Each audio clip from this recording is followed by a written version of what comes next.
Hello दोस्तों, तो यहाँ पे हमें एपिसोड की शुरुआत में शिनिगामी रियोन का सीन दिखाया जाता है और यहाँ पे ये लोग रियुक के बारे में बात कर रहे होते हैं कि क्या सच में उसने अपनी डेथ नोट ह्यूमन वर्ल्ड में गिरा दी है और शायद वो डेथ नोट किसी इंसान ने उठा ली होगी। लेकिन दूसरा शिनिगामी बोलता है कि अगर ऐसा है तो रियुक को तब तक वहां पे रहना पड़ेगा जब तक वो डेथ नोट या तो खत्म नहीं हो जाती या फिर वो इंसान मर नहीं जाता। लेकिन यहाँ पे शिनिगामी यही कहते हैं कि हमने सुना है कि रियुक के पास वैसे भी 2 डेथ नोट है, उसके पास ये 2 डेथ नोट आई कैसे। यहाँ पे हमें फिर से लाइट का सीन दिखाया जाता है और वो कहता है कि अगर मेरे को शिनिगामी आइस चाहिए तो मुझे अपनी बची हुई जिंदगी का आधा तुम्हें देना होगा, है ना। तो रियुक कहता है हाँ, तो क्या बोलते हो, डील करनी है। तो लाइट कहता है रियुक, इस डील का तो सवाल ही नहीं उठता। लाइट बताता है कि देखो, मेरे को एक ऐसी दुनिया बनानी है जिसमें कोई भी क्रिमिनल ना हो और मैं उस दुनिया का भगवान बन के रहना चाहता हूँ। अगर तुम मुझे मेरी जिंदगी का बढ़ाने का ऑफर देते तो मैं सोचता भी, लेकिन कम करना नहीं। और मेरे ख्याल से तुम्हें तो ये बात पता ही होनी चाहिए थी। तो यहाँ पे रियुक कहता है मैंने तो सिर्फ तुम्हें इसलिए बताया जिससे कि तुम ये ना कहो कि मैंने ये बात तुम्हें पहले नहीं बताई। तो लाइट कहता है तुम्हें नहीं लगता तुम लेट हो चुके हो? मेरे ख्याल से जब तुम मुझसे पहले बार मिले थे तुम्हें ये बात मुझे तभी बता देनी चाहिए थी, या फिर शायद डेथ नोट में ही इंस्ट्रक्शन के साथ लिख देते। तो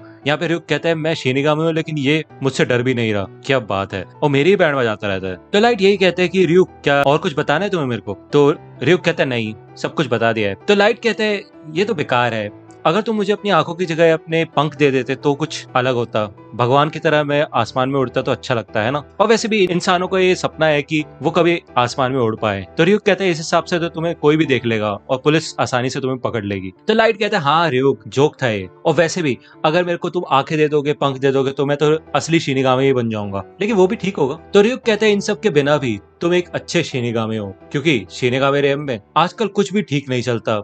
हमें लगता है हम बेमतलब की जिंदगी जी रहे हैं और हम इंसानों को भी इसलिए मारते हैं क्योंकि हम खुद नहीं मरना चाहते। हमें तो ये भी नहीं पता कि हमारा मकसद क्या है। तो उन सब के हिसाब से तुम तो बहुत अच्छे शिनिगामी हो। तो लाइट कहते हैं तुम्हारे हिसाब से तो ऐसा लग रहा है कि मैं बहुत ज्यादा काम करता हूँ, लेकिन मुझे कोई शिनिगामी से कंपेयर मत करो। मैं तो इंसानों के लिए डेथ नोट का इस्तेमाल कर रहा हूँ जिससे कि इस दुनिया को बेहतर बना सकूं। और मैं नहीं कहता कि शिनिगामी रेम बिल्कुल ही बेकार है इंसानों के लिए। तुम खुद सोचो, जब भी कोई तुम्हारे जैसे शिनिगामी इस दुनिया में आता है तो दुनिया बदल जाती है और लोग शिनिगामी से बहुत डरते हैं। और तुम कह रहे हो कि शिनिगामी रेम सड़ रहा है, तो जब तुम यहाँ से वापस जाओगे तो उसको बदलने की कोशिश करना। तो रियुक कहता है तुम तो बहुत पॉजिटिव थिंक करो। तो लाइट कहता है हाँ, जब भी तो मैं इस दुनिया को अच्छा बनाना चाहता हूँ। और यहाँ पे लाइट को एक आइडिया आता है जब वो रूल्स पढ़ रहा होता है और वो अपनी स्टडी टेबल पे चला जाता है और वो कहता है कि जो डिटेक्टिव मेरा पीछा कर रहा है, मेरे को आइडिया आ गया है कि मैं उसका नाम कैसे पता लगाऊंगा और मैं डेथ नोट के रूल्स का इस्तेमाल करूंगा। और मुझे ये एक्सपेरिमेंट करना है कि मैं डेथ नोट के टाइम को कहाँ तक कंट्रोल कर सकता हूँ। अगर मैं एक बार कॉज ऑफ डेथ लिख देता हूँ तो उसके बाद मेरे पास 6 मिनट 40 सेकंड होते हैं उसको डिस्क्राइब करने के लिए, तो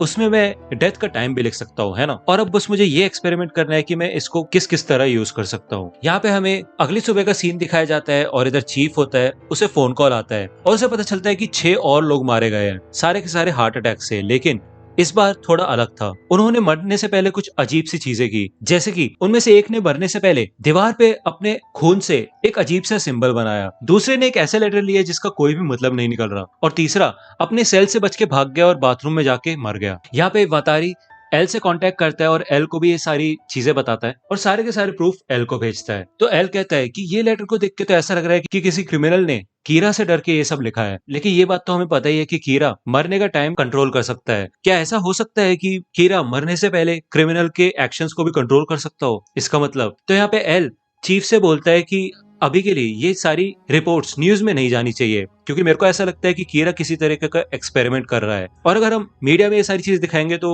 उसको अपने रिजल्ट्स ही पता चलेंगे। तो एल कहता है कि कीरा अपने क्रिमिनल्स को टेस्ट सब्जेक्ट्स की तरह यूज कर रहा है। ऐसा करके ये करना क्या चाहता है? यहाँ पे हमें दूसरी ओर लाइट का सीन दिखाया जाता है और वो फिर से अपने डैड के कंप्यूटर में हैक करता है और उसको ये सारी फाइल्स भी मिल जाती है जिसमें उन सभी क्रिमिनल्स के मरने की रिपोर्ट्स होती है। और लाइट कहता है इसका मतलब जैसा मैंने सोचा है वैसे डेथ नोट काम करेगी, क्योंकि पहला विक्टिम भाग के बाथरूम में गया और वहां जाके मरा, वो भी ठीक 6 बजे। दूसरे विक्टिम ने बिल्कुल वैसा ही सिंबल बनाया जैसा कि मैंने बनाया था और उसके बाद वो मरा, और तीसरे ने बिल्कुल वर्ड टू वर्ड वैसा ही लेटर लिखा जैसा कि मैंने डेथ नोट में लिखा था। उन तीनों ने वो सारी चीजें की जो मैं चाहता था, लेकिन बाकी 3 ने ऐसा नहीं किया। मैंने लिखा था कि उसको 1 घंटे के अंदर आईफल टावर पे जाके मरना है। अब क्योंकि कोई भी इंसान जापान से फ्रांस 1 घंटे में नहीं पहुंच सकता, तो इसलिए वो सिंपली हार्ट अटैक से ही मर गया। दूसरा, मैंने उसे कहा था कि मरने से पहले एल का चेहरा दीवार पे बनाए, लेकिन जब उसने एल को देखा ही नहीं तो वो उसका चेहरा कैसे बना सकता है। तीसरा, मैंने उससे ये लिखने के लिए बोला कि एल जापानीज पुलिस फोर्स पे शक कर रहा है। मुझे ऐसा लग रहा था कि ये काम कर जाएगा, लेकिन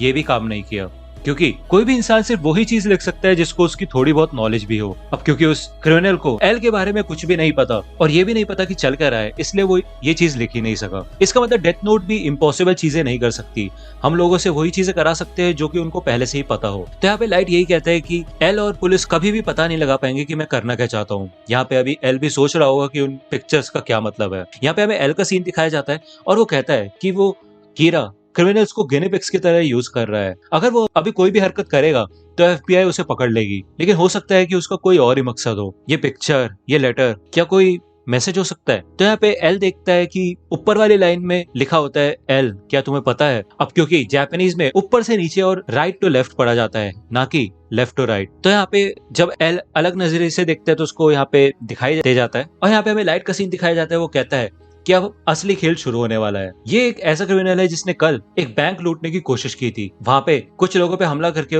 वो भाग गया और अब मेरे को इसके लिए किसी की जरूरत पड़ेगी। तो यहाँ पे हमें दिखाया जाता है कि लाइट एक लड़की को फोन करता है और हमें दिखाया जाता है कि यहाँ पे लाइट डेट पे आया होता है और वो डिटेक्टिव अभी भी लाइट का पीछा कर रहा होता है। लाइट उसे देख के खुशी होता है और कहता है कि अच्छा वो ये आ गया, वरना आज का दिन मेरा वेस्ट हो जाता। और रियुक कहता है कि तुम करने क्या वाले हो? तो लाइट यही कहता है कि तुम्हें तो पता ही होना चाहिए, तुम्हारे सामने जो सब कुछ डेथ नोट में लिखा था। तो रियुक यही कहता है कि नहीं, उससे तो मजा खराब होता, तो इसलिए मैं खुद देखना चाहता हूँ। तो यहाँ पे लाइट उस लड़की से मिलता है और ये दोनों एक बस पे चढ़ जाते हैं। उस बस के अंदर वो डिटेक्टिव भी आ जाता है और उन दोनों के पीछे आके बैठ जाता है। ये दोनों रैंडम बातें कर रहे होते हैं और आगे चल के बस एक स्टॉप पे रुकती है और वहां पे वो क्रिमिनल बस के अंदर चढ़ जाता है और वो बस को हाईजैक करने की कोशिश करता है। और वो क्रिमिनल यही कहता है अगर तुमने कोई भी छेड़छाड़ की तो मैं तुम सबको मार डालूंगा। यहाँ पे वो क्रिमिनल बस ड्राइवर को बोलता है कि स्पेसलैंड में फोन करो और उनसे कहो कि तुम्हारी बस हाईजैक हो चुकी है, इसलिए सारे के सारे पैसे एक लड़के के हाथ में यहाँ पे भेजो, वरना मैं सबको मार डालूंगा। इसके बाद यहाँ पे लाइट एक नोट में लिखता है और यूरी को बताता है कि जैसे मुझे मौका मिलेगा मैं उसको धक्का देके उसकी पिस्टल छीन लूंगा। लेकिन वो पीछे जो डिटेक्टिव मौजूद होता है वो कहता है नहीं, ये खतरनाक है, अगर ऐसा कुछ होगा तो मैं संभाल लूंगा, चिंता मत करो, और तुम्हें लिख के देने की जरूरत नहीं है, वो हमारी बात नहीं सुन सकता। तो यहाँ पे लाइट कहता है कि तुम्हारे पास क्या प्रूफ है कि तुम उसके साथ नहीं हो? तो यूरी कहती क्या उसके साथ? तो लाइट कहता है हाँ ऐसा ही होता है, एक बंदा एक्ट करता है कि वो हाईजैक कर रहा है और ऐसे दिखाता है कि वो अकेला है, लेकिन असलियत में उसका एक और साथी पहले से ही पीछे बैठा होता है जिससे कि कोई गड़बड़ हो तो वो संभाल सके। तो यहाँ पे यूरी डरने लग जाती है और वो डिटेक्टिव सोचता है कि वैसे भी लाइट यागमी कीरा नहीं हो सकता, अगर ऐसा होता तो वो अभी तक इसको हार्ट अटैक से मार चुका होता।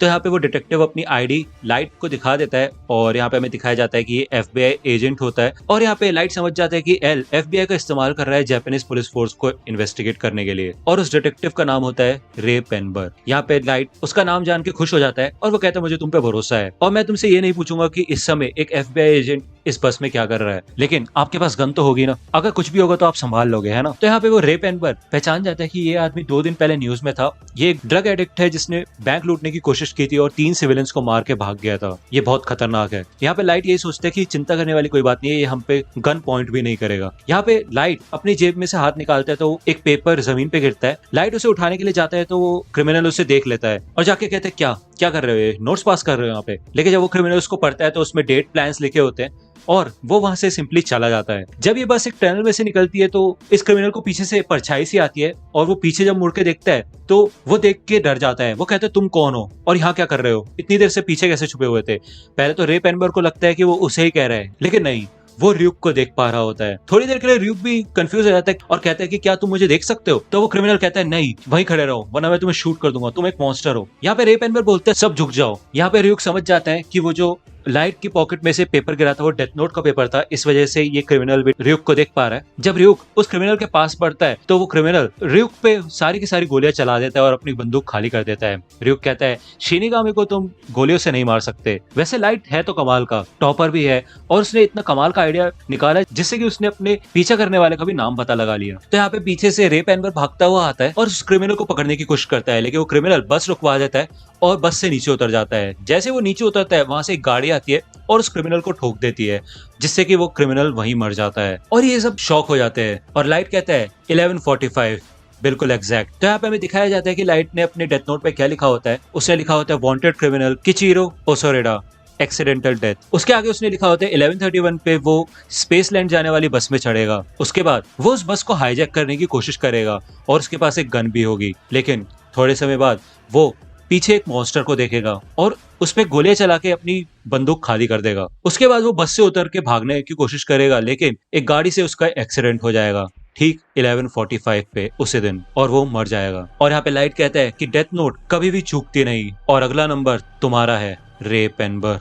तो दोस्तों आज की वीडियो के लिए सिर्फ इतना ही। आई होप कि आपको ये वीडियो पसंद आई होगी। अगर आपको ये वीडियो पसंद आई हो तो प्लीज लाइक कीजिए, अपने दोस्तों के साथ शेयर कीजिए और मेरे चैनल को सब्सक्राइब करना मत भूलेगा। और अगर आप मुझे कांटेक्ट करना चाहते हैं तो आप मुझे इंस्टाग्राम पे कांटेक्ट कर सकते हैं। मेरे पेज की लिंक आपको डिस्क्रिप्शन में मिल जाएगी। मिलता हूं आपसे अगले वीडियो में, तब तक के लिए गुड बाय।